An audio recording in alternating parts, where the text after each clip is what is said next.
carbohydrates, which we're also going to seriously break down because that happens to be one of it's one of my passionate points. So we'll talk about that in a little bit.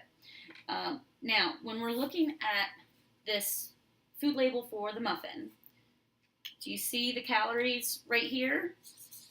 And how many calories do you think is in this muffin? Just looking at it. It's okay. So would it be like 210 maybe is what you're thinking? And if that's the case, you might be thinking 11 grams of fat, 3 grams of saturated fat, 4 grams of trans, 4 cholesterol, 200 sodium, 24 carbs, so on and so forth. So I'm going to highlight the area that most people neglect or some don't even know about in a food label or on a food label. And that is this section right up here. It's your serving size. And the serving size here, do you see what that says? It's a half a muffin. So that math on this one happens to be easy because servings per container is now 2. But a lot of these can get actually pretty complicated. There's someone else gave me a food where the label says 2/3 of a cup is 1 serving. Okay, well that can trip you up pretty quickly, or sometimes a 1/4 cup or 2 ounces.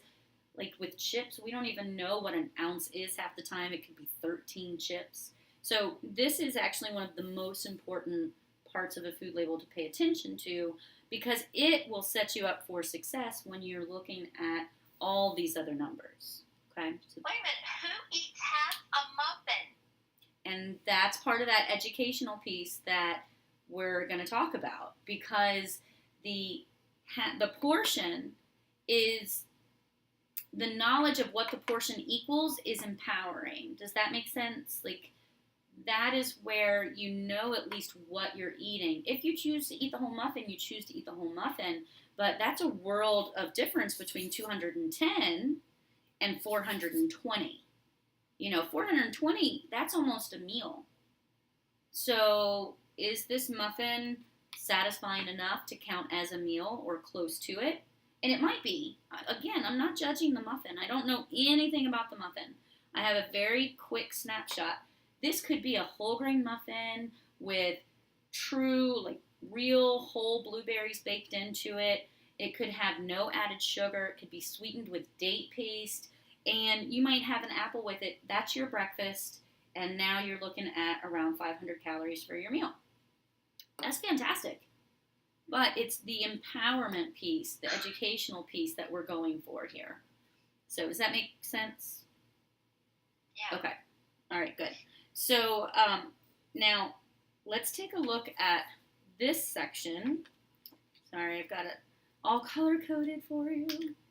So the fat section. We're going to take a look at the fat section because I actually get a pretty good idea of whether or not this muffin should be counted as a healthy portion of your meal or a healthy option for your meal. And that is because here, total fat is one thing, right? That's a macronutrient that was in one of the previous videos that we went over. So fat in and of itself doesn't have to be bad. It doesn't have to be scary. Now, when it comes to saturated fat and when it comes to trans fat, now we start getting a little more complicated. Now we get a more specific idea of what's in this muffin. So saturated fat, ideally you shouldn't get any. And if you do, you want to get less than 10 grams a day. Well, in this muffin, you may have thought there were 3 grams. Well, that's doable, right? You've gone less than 1/3 of the way through how many you should have. Well, here, once you realize that it's all about the serving size, you're now consuming 6 grams out of your 10 for saturated fat. When you really shouldn't, you should be getting as little saturated fat as possible. So that complicates it a little bit. And then we're going to move forward to the trans fats. So trans fats, which I can always go into more detail later on if we want, but trans fats, think of it like villains in a comic book movie or one of your favorite shows. You've got these characters that you might love to hate or hate to love, but they always have redeeming qualities. They're not the worst character. They're not the worst villain you've ever seen. That would be saturated fat. Like you probably don't want to spend too much time in their company. They're not a great influence. You can't really trust them. They might do you wrong here and there, but they have some redeeming qualities maybe, right? Then there's trans fat. That's your villain that wants to destroy the world. That's the one that if you turn your back on them, it's going to be a battle for your life. That's trans fats. So you really want the least amount of trans fats possible. So this now goes from 4 grams to 8 grams. So you're getting more trans fat than saturated fat. And then when you combine them, you're really getting a large portion. That's 14 grams out of the 22 grams that are unhealthy fats. So that's why this section is so important. Now, let's take a look. So cholesterol, we went over that a little bit in one of the videos, how there's dietary cholesterol and then there's the cholesterol that your body makes. So in and of itself, cholesterol is not a bad thing per se, but we don't really need to introduce it into our diet either. So because that's when it starts to accumulate, that's when it starts to become plaque on our vessels, that's where heart disease comes into play. So either way, that one we're not going to focus as much on. So then there's the sodium, right? So Grana, you were telling me that your doctor said that you should get, less than 1,500, and generally speaking, 2,000 milligrams of sodium is really as much as we need.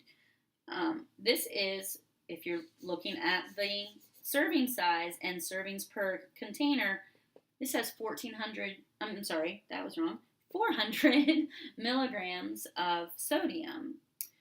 Okay, that's not terrible. You can work with that. But it's just important to know that you're looking at about 1/5 of your whole day's allotment for your sodium. So again, knowledge is power, right? And that's what this is all about. So now, let's talk about my favorite topic. My favorite topic is carbohydrates. So speaking of villains, carbs have been villainized terribly in our society. It's this huge umbrella term, right? So low carb diets, carbs cause fat, diabetics can't have carbs, all of that stuff. Well, let's think about when we use the term carbohydrates. What could fall under that umbrella, right? Pastries can fall under the carbohydrate umbrella. White bread could fall under that. Cheesecake. But you know what else can fall under that umbrella? Broccoli, brown rice, strawberries. So we don't want to think of carbs as this one big category that we need to avoid.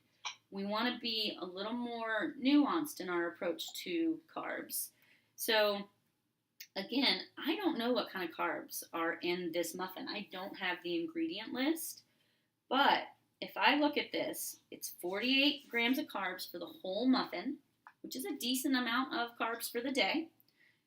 But if I look at this dietary fiber in comparison to sugars, there are only 2 grams of fiber compared to 34 grams of sugar. So let's go back to that idea of this being a really healthy muffin with baked-in blueberries. That's going to have higher sugar content, right? Because fruit has sugar in it. But fruit also has fiber in it. So the healthier the sugars, the higher the fiber content will be, and to kind of reflect that ratio. Does that make sense the way that I just worded that? Yeah. Okay. I see heads nodding, but I just want to make sure that really does. So feel free to, ask questions if you've got them. So sugars, and I kind of touched on this already, in and of themselves don't have to be bad. Some labels voluntarily put added sugars, which is really, really helpful. I love it when they do that, because then that's just straight up sugar. But if it's just sugars, that could be another umbrella term where some of it's not negative sugar. I make an overnight oats that I put bananas and some dates in and some berries in. Well, if you were to make a food label for that, it would be very high in sugars, but it would also be very high in fiber. So you would be able to get that idea. And those kind of, I don't want to say cancel each other out, but they work together in such a way that it doesn't have the same negative impact as refined sugar has.